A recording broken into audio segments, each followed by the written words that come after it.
नमस्कार। Hot talk India में आपका बहुत बहुत स्वागत है। मैं हूं दिवाकर विक्रम सिंह। केजरीवाल ने एक आदेश जारी कर दिया है। फरमान यह है कि आतिशी सुने, जल मंत्रालय का काम देखा जाए और दिल्ली के कुछ इलाकों में पानी की किल्लत हो रही है, उसे ध्यान में दिया जाए, उचित व्यवस्था की जाए। ये आतिशी ने बाकायदा अपने नेता और दिल्ली के वर्तमान मुख्यमंत्री अरविंद केजरीवाल के आदेश या यूँ कहें फरमान को बाकायदा प्रेस कॉन्फ्रेंस में पढ़ करके सुनाया। सिर्फ 7-8 लाइन उन्होंने पढ़ा और उस पर यह कहा कि केंद्र सरकार ने उनको अभी जेल में रखा है। वाक्य सुनिए, केंद्र सरकार ने उनको अभी जेल में रखा है। ये भी वो कहना भूल गई, हालांकि वो इस समय कहना ही है कि मोदी ने बंद करके रखा है। तो कुल मिलाकर के इतना कहने के बावजूद वो अपना जो आक्रोश दिखाना चाह रही थी वो आक्रोश दिखा नहीं, उसमें बनावटीपन ज़्यादा दिखा। सवाल ये है कि दिल्ली के मुख्यमंत्री के तौर पर अरविंद केजरीवाल क्या इसी तरीके से फरमान जारी करते रहेंगे?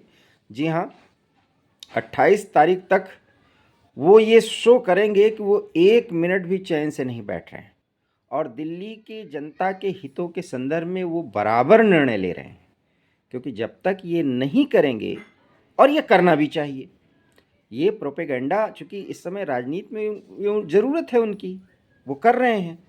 ये और बात है कि वो कर तो रहे हैं लेकिन जनता समझ क्या रही है, शायद वो जानते हुए भी अनजान बन रहे हैं, क्योंकि ऐसा करना उनकी मजबूरी है।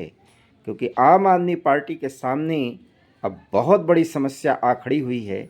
जैसे ही अरविंद केजरीवाल की पत्नी सुनीता केजरीवाल अरविंद केजरीवाल के उस संदेश को पढ़ने की कोशिश की जिसमें उन्होंने अपने आप को जिंदा शहीद घोषित करने की कोशिश की, उसके बाद ये साफ हो गया कि परिवारवाद की वो बात, परिवारवाद की वो समस्या आम आदमी पार्टी को भी जकड़ चुकी है, जिस पर बराबर राजनीति में चर्चा हो रही है। और वर्तमान सत्तारूढ़ दल भारतीय जनता पार्टी और उसके नेता और भारत के प्रधानमंत्री नरेंद्र मोदी उस पर सवाल उठा रहे हैं। आखिर में आम आदमी पार्टी क्या सिर्फ अरविंद केजरीवाल या यूं कहें सुनीता केजरीवाल के मेहनत की बदौलत बनी थी? ये और बात है कि पिछले 10 से 12 सालों में इस आम आदमी पार्टी को खड़ा करने वालों में कई लोगों को अरविंद केजरीवाल ने बड़े करीने से किनारे किया है। अरविंद केजरीवाल ये शायद भूल गए कि जेल तो मनीष सिसोदिया भी गए, जेल तो संजय सिंह भी गए, जेल जैन भी गए, लेकिन अरविंद केजरीवाल कह रहे हैं कि वो इस्तीफ़ा नहीं देंगे, क्योंकि उनके पास कोई मंत्रालय नहीं, वो सुपरविज़न का काम करते हैं, मुखिया के तौर पे काम करते हैं और ये बड़ा मुफीद है। आपको याद होगा कि मैंने इन्हीं प्रकरणों के बीच में सबसे पहले ये बात कही थी कि जेल में अरविंद केजरीवाल रहेंगे तो वो ज़्यादा फ़ायदा ले सकते हैं, अपने आप को विपक्ष के एक बड़े नेता के तौर पर स्थापित कर सकते हैं। ये और बात है कि कांग्रेस ऐसा करने नहीं देगी। हालांकि आज जब अरविंद केजरीवाल का वो फरमान आतिशी पढ़ रही थी तो खबर तुरंत ही आई कि इंडी अलायंस की तरफ से प्रेस कॉन्फ्रेंस में बाकायदा अरविंद केजरीवाल के समर्थन में खड़ा होने का फैसला लिया गया। मतलब विपक्ष एकजुट खड़ा होता हुआ दिखाई दे तो रहा है, लेकिन सवाल ये है कि कब तक ये ढपली बजती रहेगी कि इस देश में लोकतंत्र की हत्या हो रही है। ईडी के 9 समन का एक तरीके से तिरस्कार कर, उसका मखौल और मजाक उड़ा करके, कोर्ट के दरवाज़ों से फटकार खा करके अरविंद केजरीवाल ईडी की हिरासत में है, रिमांड में है, और इसके बावजूद भी वो अपने को इतना पाक साफ बताने की कोशिश कर रहे हैं।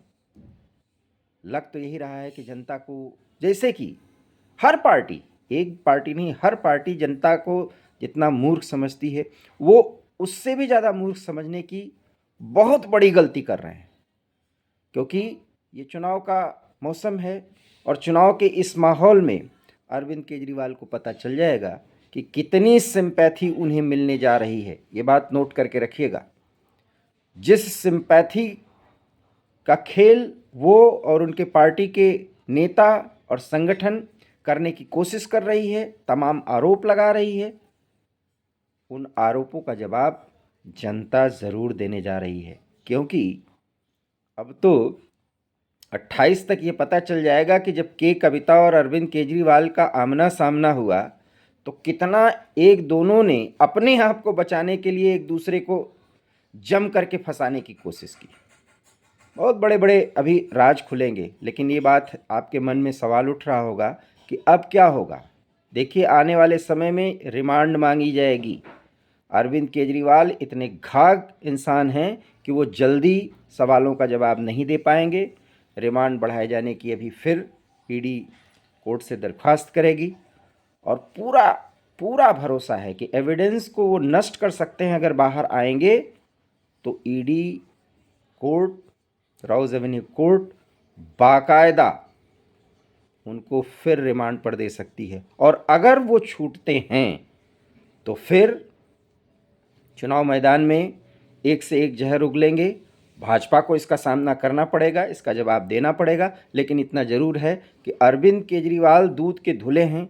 अब ये कोई मानने को तैयार ही नहीं हो रहा है। यहाँ तक कि आम आदमी के पार्टी के कार्यकर्ता, नेता सभी। और सवाल तो ये है कि जब संदेशों में वो पूरे देश के लिए अपनी जान देने की बात कर रहे हैं, समर्पित करने की बात कर रहे हैं, तो फिर 24 घंटे में फिर दिल्ली की जनता के नाम पर ही पूरा फरमान क्यों दे रहे हैं, पूरा संदेश क्यों देने की कोशिश कर रहे हैं। कंफ्यूज हैं और कंफ्यूज करने की कोशिश कर रहे हैं। लेकिन इतना ज़रूर है कि जो ये कयास लगा रहे हैं लोग कि उनकी पार्टी टूट जाएगी, अभी अरविंद केजरीवाल की पार्टी के टूटने का कोई खतरा है नहीं। क्योंकि अभी जो असेसमेंट है अरविंद केजरीवाल का और उनके रणनीतिकारों का, वो बहुत बड़ा है। और उसमें ये है कि वो कम से कम दिल्ली और पंजाब में सिंपैथी गेन करके लोकसभा चुनाव में बेहतर प्रदर्शन कर सकते हैं। और जो राष्ट्रीय पार्टी का दर्जा आम आदमी पार्टी को मिला हुआ है वो दर्जा बरकरार रहेगा। और आने वाले समय में आम आदमी पार्टी एक बड़ी लड़ाई लड़ने के लिए अपने आप को प्रस्तुत करेगी। आपको पता होगा अरविंद केजरीवाल ने कहा था कि 2024 में तो नहीं, लेकिन 2029 में भाजपा को कैसे हराया जाएगा इसकी तैयारी हम बहुत अच्छी तरीके से कर रहे हैं। और वो समय आ गया है। और सचमुच में अरविंद केजरीवाल का दीर्घकालिक जो प्लान है वो यही होगा, इसके आगे और कुछ नहीं। लेकिन सवाल ये है कि आखिर में क्या वो जेल से सरकार चलाएंगे। तो कम से कम 28 मार्च 2024 से तो वो जेल से ही सरकार चलाएंगे। और ये भी लिख करके रखिए कि अभी केंद्र सरकार कोई दखल नहीं देगी, क्योंकि अरविंद केजरीवाल का ये खेल केंद्र सरकार, एमएचए, लेफ्टिनेंट गवर्नर ये चाहेंगे कि वो अपना पूरा खेल पहले दिखाएं, उसके बाद कोई संवैधानिक एक्शन लिया जाए। सवाल तो ये है कि अभी उनको कैबिनेट मीटिंग लेनी होगी, कैबिनेट सचिवों से भी मीटिंग लेनी होगी, उनको ब्रीफिंग लेनी होगी, उनको ब्रीफ करना भी होगा। ये सब कुछ जेल से वो कैसे करेंगे, इसके लिए अब एक नया प्रोपेगेंडा शुरू होगा कि जेल में ही वो सरकार चलाएं। इसके लिए कोर्ट से इजाज़त मांगी जाएगी।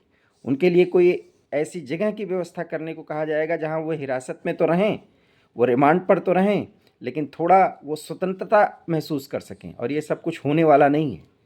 ये सारी रणनीति आम आदमी पार्टी की और अरविंद केजरीवाल की पहले से बना ली गई थी, क्योंकि उन्हें पता था कि वो गिरफ्तारी से बच नहीं सकते। और यकीन मानिए अभी तो वो रिमांड पर हैं, आने वाले समय में जेल जाना भी उनका तय है। क्योंकि कविता जो कुछ भी कह रही हैं वो सारे प्रमाण और वो चैट और वो पैसे जो लिए गए हैं घूस के तौर पर, वो कहाँ कहाँ पहुँचाए गए इसके भी प्रमाण मिल जाएंगे, डिजिटल प्रमाण मिलेंगे। इसलिए कुछ भी कर लें अरविंद केजरीवाल, बहुत बड़ी मुश्किल में वो फंस चुके हैं। इससे निकलना अब मुश्किल ही नहीं, लगभग नामुमकिन है। हार्ट टॉक इंडिया में फ़िलहाल इतना ही। समय समय पर हम आपसे ज़रूर जुड़ते रहेंगे, अपनी बात रखेंगे। ये वीडियो अगर आपको पसंद आया हो तो प्लीज़ इसे लाइक करिए, इसे शेयर करिए। हमारे चैनल हार्ट टॉक इंडिया को प्लीज़ सब्सक्राइब करिए। बहुत बहुत धन्यवाद। नमस्कार।